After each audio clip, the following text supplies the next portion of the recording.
안녕하세요. 전기 치트키입니다. 전기 설비 기술 기준 치트키 두 번째 시간이에요. 우리가 저번 시간에는 가공 전선로에 대한 모든 것들을 정리했다면은 이번에는 우리가 이 가공 전선로를 지지하는 지지물에 대한 것과 지중 전선로 두 가지를 한번 정리해 볼 텐데요. 우리가 이 치트키를 배우는 이유는 이 치트키를 이용해서 뭐 80점, 90점 고득점을 받겠다라는 게 아닙니다. 치트키를 이용해서 여러분들이 기출 문제를 처음 풀었을 때 어떤 문제가 빈출이고 내가 이 문제들을 꼭 가져가야겠다 이런 경각심을 가지고 기출 문제에 쉽게 접근할 수 있도록 만든 거예요. 그리고 물론 치트키의 내용을 잘 숙지하시면은 여기서 다루는 내용만으로도 기출문제 가지고 제가 풀어봤을 때 평균 60점은 항상 꾸준히 나왔던 것 같습니다. 그런데 제가 여러분들께 딱 한 가지 부탁드리고 싶은 것은 시험 전날이나 시간이 없을 때 치트키만 보고 가야지, 치트키만 보면 돼, 이건 조금 위험하다라는 거예요. 치트키를 보고 직접 기출문제에 적용하는 연습을 실제로 해주셔야 그것이 여러분들 것이 됩니다. 그리고 치트키에 빠진 내용들 중에서 빈출은 아니지만 여러분들이 문제를 반복해서 풀다 보면 또 여러분들 것이 되는 것이 있어요. 그렇게 되면 여러분들이 이제 안정적으로 70점 이렇게 합격을 할 수 있는 겁니다. 얘기가 길었는데요. 바로 수업을 시작해 보도록 하겠습니다. 8번째 치트키는 보안공사인데요. 제가 설비 중에서 가장 내용이 어려운 거 한 개만 꼽으라면 바로 이 보안공사를 꼽을 것 같아요. 외울 것도 정말 많고 내용 자체도 쉽지가 않아요. 그런데 저는 어떻게 할 것이냐면은 우선 여기서 시험에 나오는 것들만 뽑아서 양을 대폭적으로 줄일 거고요. 그리고 기출문제에서 직접적으로 나오는 워딩들 위주로 우리가 공부를 해볼 겁니다. 첫 번째, 우선 보안공사를 들어가기 전에 지지물의 종류에 따른 경간, 다시 말해서 지지물 간의 거리를 먼저 정리해 볼 거예요. 그림을 보시면은 만약에 이 지지물을 우리가 목주나 A종 지지물, A종 지지물은 이제 A종 철주나 A종 철근 콘크리트주를 의미하는데 이름 앞에 A종 붙으면 그냥 다 A종 지지물이라고 보시면 됩니다. 그러니까 목주 또는 A종 지지물 사이의 경간은 법적으로 150m 이하로 시설하도록 정해져 있습니다. 그럼 이번에는 B종과 B종 간의 경간은 250 이하로 설치하도록 규정화되어 있고, 그리고 철탑과 철탑 간의 경간은 600m 이하로 설치하도록 규정되어 있습니다. 그런데 이 지지물의 시설 장소나 환경에 따라서 우리가 경간, 즉 지지물 간의 거리를 더 늘려야 될 수도 있잖아요. 피치 못할 사정에 인해서. 그럼 이때 우리가 어떻게 하냐면은 가공 전선에 사용하는 전선의 단면적을 두껍게 합니다. 만약에 고압 전선의 같은 경우는 단면적을 22스퀘어 이상으로 하고, 특고압의 같은 경우 단면적을 50 스퀘어 이상의 전선을 쓰는 거예요. 그럼 우리가 어떻게 할 수 있냐? 첫 번째, A종을 사용할 때 경간을 2배, 즉 300까지 늘릴 수 있어요.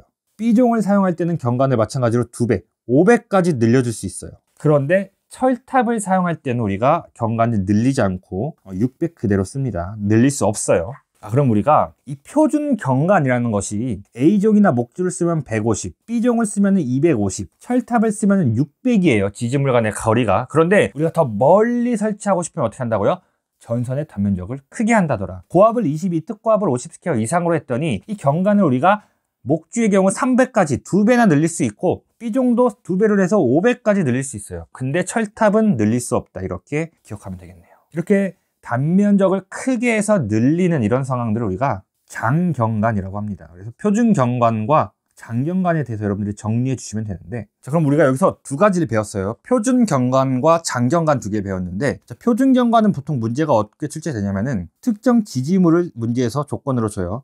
목주를 사용한다, A종을 사용한다, 뭐 B종을 사용한다, 철탑을 사용한다. 이때 지지물 간의 거리, 즉 최소 경간이 얼마인가 이렇게 물으면은 이거는 표준 경간을 묻는 겁니다. 자, 두 번째, 이번에는 전선의 단면적의 조건을 주어요.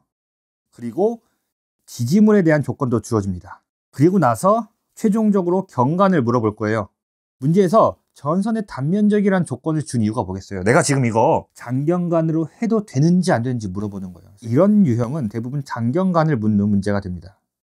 두 가지 유형 기억해 주시면 되고요. 두 번째로 볼 건 뭐냐면은 우리가 앞에서 장경간은 상황에 따라서, 장소에 따라서, 환경에 따라서 경간을 더 길게 한 거죠. 근데 이번에는 시설의 안전을 더 중요하게 생각할 때 우리가 오히려 경간을 줄여서 더 안전하게 공사하자라는 겁니다. 그래서 우리가 보안공사라고 합니다. 우리 교재에는 2번에 경간을 줄이는 경우라고 되어 있을 거예요. 그럼 이 보안공사는 우리가 크게 세 가지로 나눕니다. 사용하는 가공전선이 저압일대와 고압일대 그리고 특고압일대로 나눌 수 있어요. 그리고 또 특고압은 뭐야? 1종, 2종, 3종 3개로 나뉘어요. 보안공사를 할 때 경감만 줄이는 게 아니라 여러 가지 조건이 붙어 있는데 우리는 시험에 잘 나오는 것. 그러니까 우리가 배운다면은 보안공사에 대한 문제를 80%, 90%까지 맞출 수 있는 것들만 정리를 해서 배우겠습니다. 우선 표준 경과는 아까 배웠었죠. 150, 250, 600인데 우리가 지지물을 A종으로 사용한다면은 어떤 보안 공사든 상관없이 150에서 마이너스 50 경관을 50m 줄여서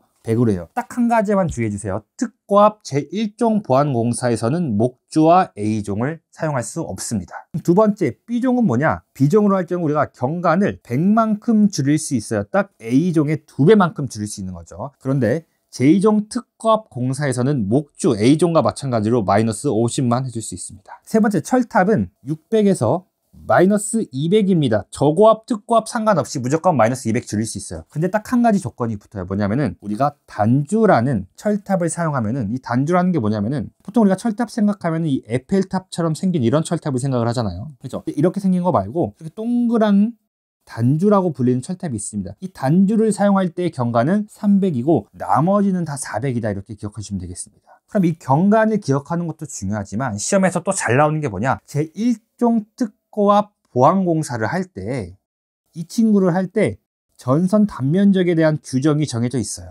사용전압을 100kV와 300kV로 나눠서 세 가지 구간을 정할 건데 이 중에서 가장 많이 나오는 것은 문제에서 이렇게 묻습니다. 154kV의 가공전선 로에다가 1종 특고압 봉사를 할 거면은 단면적이 얼마 이상이어야 되느냐? 150스퀘어 이상이다 이렇게 정리해 주시면 됩니다. 이 부분이 시험에 나오는 한 80%가 되겠고요. 나머지 두 개는 간혹 나오니까 기억해 주시면 되겠습니다. 그리고 마지막으로 특고압 보안 공사 중에서 또 이 2종 특고압 봉사는 항상 이렇게 단답형으로 묻습니다. 문제에서 어떻게 묻냐면은 35kV 이하인 특고압 가공전선 그리고 가공 약전류 전선 이 두 개를 동일 지지물에 시설하는 경우 어떤 특고압 봉사를 해야 되느냐라고 문제에서 물을 겁니다.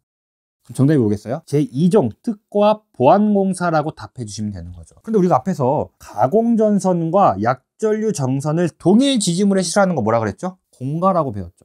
그러니까 여러분들은 그냥 이렇게 기억하세요. 아, 공가에서는 2종 특고압 보안공사구나. 그런데 문제에서는 제가 이 써드린 워딩으로 나올 거예요.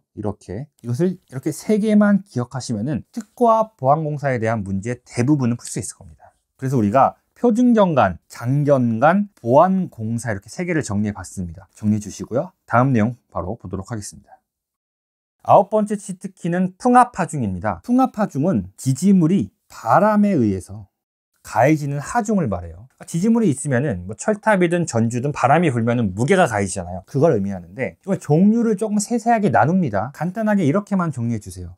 빙설이 많은 지방과 그 외에 빙설이 적은 지방, 그러니까 눈이 많이 오냐 적냐 여기에 따라서 또 온도가 높은 계절과 온도가 낮은 계절 두 가지만 분류를 합니다. 첫 번째로 고온 계절에서는 빙설이 많던 작든 다 갑종 풍압하중이라고 합니다.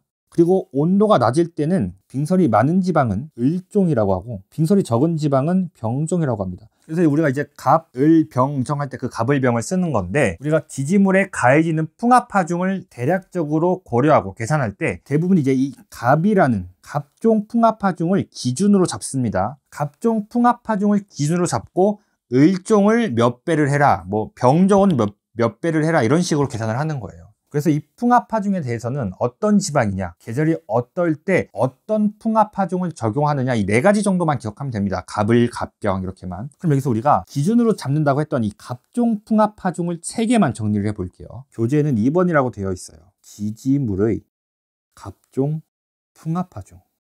우리가 바람에 의한 압력 파스칼이라는 단위로 쓰게 됩니다. 저는 여러분들한테 딱 3가지만 외우라고 말씀드릴게요. 첫 번째, 지지물의 형태가 원형인 것.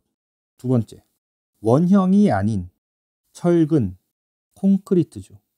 세 번째는 단주가 아닌 철탑.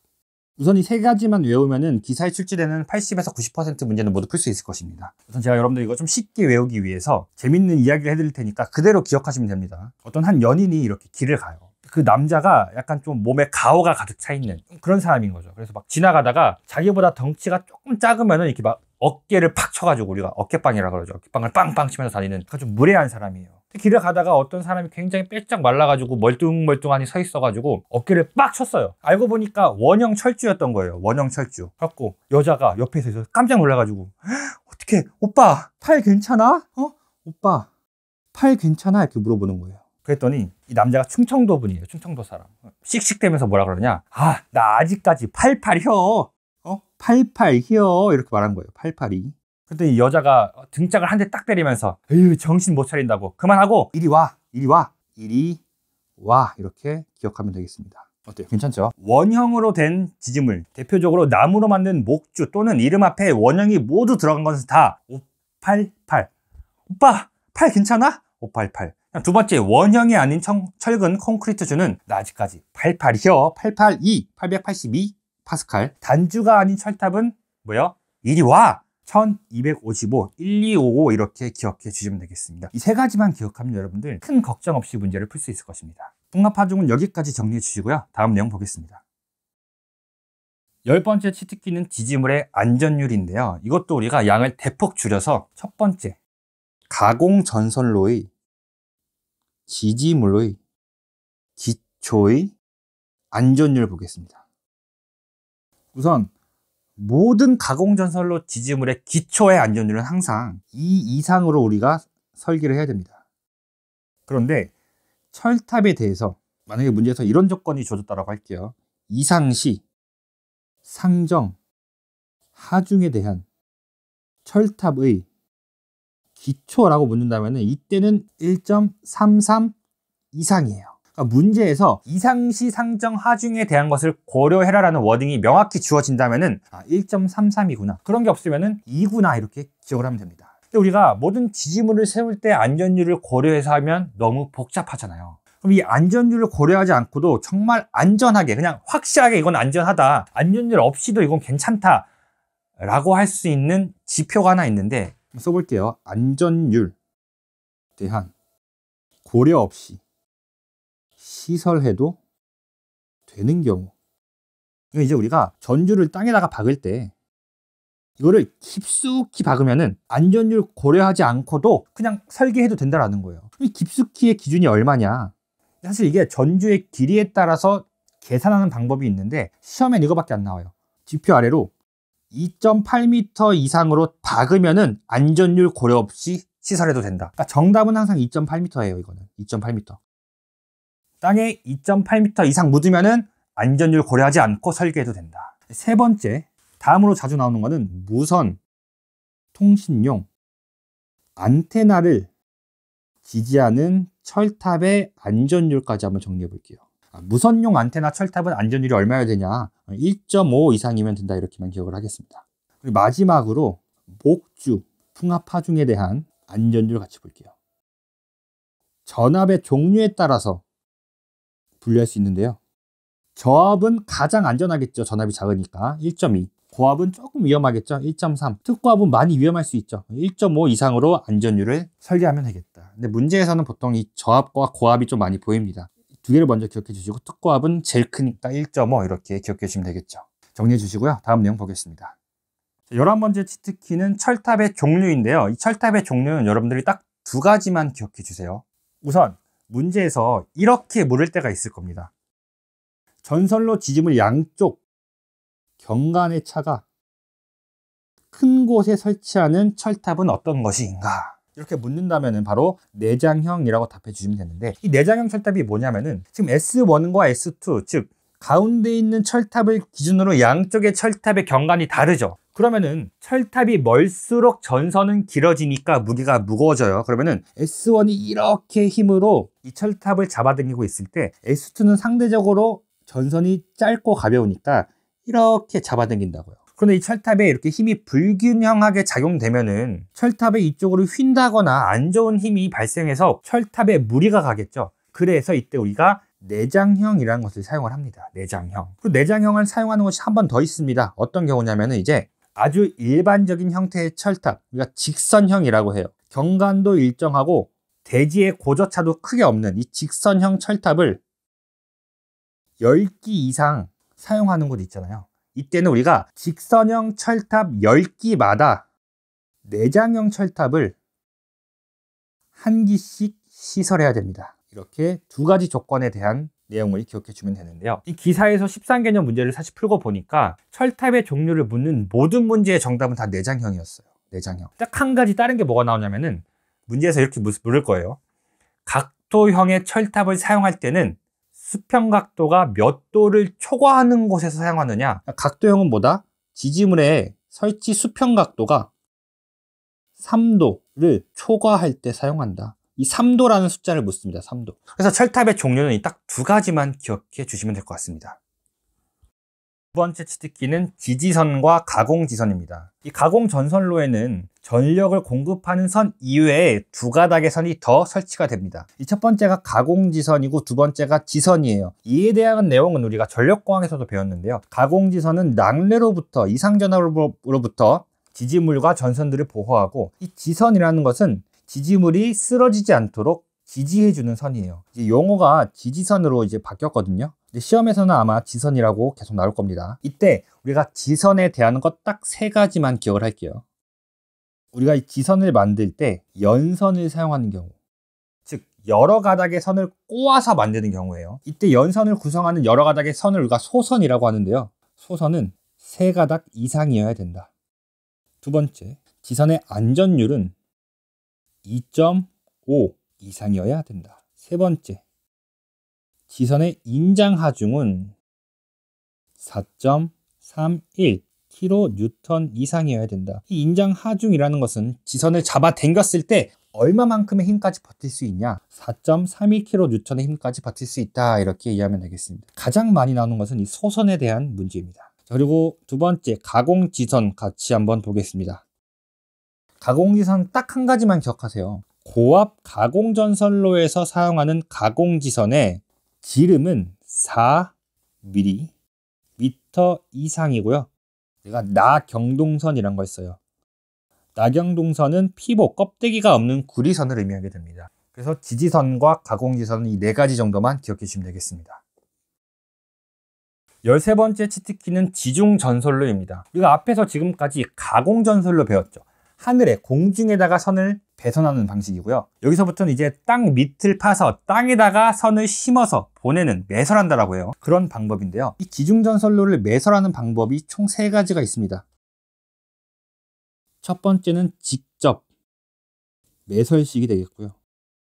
두 번째는 관로식, 세 번째는 암거식이 되겠습니다. 암거식은 거의 안 나온다라고 보시면 되고요. 가장 많이 나오는 것은 직접 매설식, 그리고 관로식이 조금씩 나오는데요. 이 두 개 같이 쉽게 외울 수 있으니까 같이 한번 보겠습니다. 우선 첫 번째로는 직접 매설식과 관로식으로 전선을 묻을 때 매설의 깊이를 한번 정리해 볼게요. 우선 직접 매설식은 우리가 전선 또는 케이블을 방호물로 한 켠 싸가지고 바로 바닥에다가 매설을 합니다. 관로식 같은 경우에는 관을 한 개 넣고 그 관 안에다가 선을 배설하는 거예요. 여기서 이렇게 땅이 있고 여기 밑에다가 우리가 뭐 직접 매설을 하든 관로를 넣든 전선을 배선한다라는 것이죠. 이 매설 깊이는 두 가지로 분류해서 기억해 주시면 됩니다. 첫 번째, 중량물의 압력을 받을 우려가 있는 경우, 그러니까 차량이 지나간다든가 사람이 지나가거나 이런 경우죠. 근데 이게 사실 기본값이죠. 기본값. 이때는 지하 1m 깊숙이 우리가 전선을 매설합니다. 직접 매설식은 문제에서 이런 언급이 없더라고 하더라도 그냥 매설 깊이 얼마냐라고 별다른 조건 없이 묻는다면 그냥 1m예요. 이게 기본값. 그런데 만약에 중량물의 압력이 없는 장소는 어때요? 조금 더 안전하니까 어때요? 0.6m까지 감안을 해주겠다. 물론 이것보다 더 깊을수록 안전하긴 하겠죠. 그리고 세 번째는 우리가 직접 매설을 할 때 중량물의 압력이 있을 수 있는 경우에는 전선 또는 케이블 위에다가 방호물을 넣고 배설을 하는데, 만약에 우리가 특정 종류의 케이블, 콤바인, 덕트, 케이블을 매설을 하게 되면은 방호물 없이도 매설할 수 있다. 이렇게 기억을 해주시고요. 자, 마지막으로 이 지중전선로의 유도장애도 한번 이야기해 볼게요.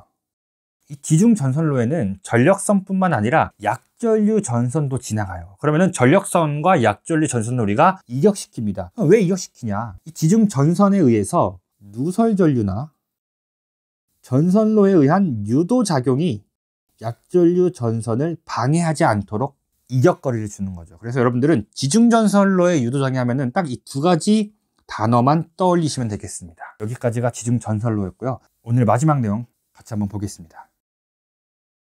14번째 치트키는 지중함입니다. 우리가 지표면에 전선을 놓고 전선의 보수나 기타 상황을 위해서 여기 함 같은 걸 넣을 수 있어요. 함.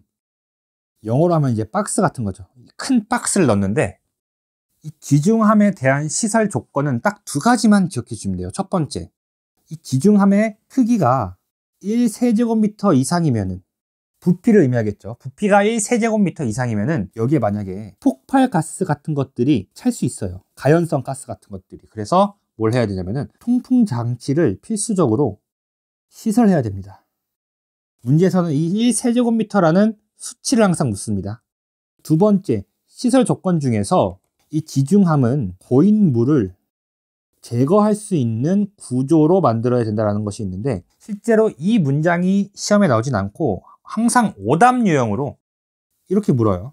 세척이 가능한 장치를 시설할 것, 이렇게 물어요. 근데 세척이랑은 전혀 연관이 없습니다. 이거 나오면 항상 오답으로 골라주시면 됩니다. 이렇게 해서 우리가 지지물과 지중전선로에 대한 내용까지 모두 정리를 했어요. 여기까지 왔으면은 이제 설비에서 한 30점에서 40점 정도는 여러분들이 확보했다라고 보셔도 될 것 같습니다. 오늘 배운 내용 잘 정리해 주셔야 되는데요. 제가 우리 교재에 시험에 나오는 중요한 부분들을 볼드 처리, 그러니까 두꺼운 글씨체 또는 빨간색으로 딱 표시를 해놨어요. 그래서 여러분들이 복습을 하실 때는 빠르게 이렇게 툭툭 훑어볼 수 있도록 정리를 해놨습니다. 이런 설비 과목과 같이 암기가 필요한 공부에서 가장 효과적인 것은 짧은 시간 여러 번 반복하는 것. 그것이 우리 머릿속에 가장 깊이 기억을 저장시키는 방법입니다. 그러니까 여러분들이 이제 이 교재를 시도 때도 없이 들고 다니면서 계속해서 반복해서 보시면서 처음부터 끝까지 계속해서 읽으셔야 됩니다. 오늘 배운 내용도 잘 정리해 주시고요. 저는 다음 시간에 뵙겠습니다. 수고하셨습니다.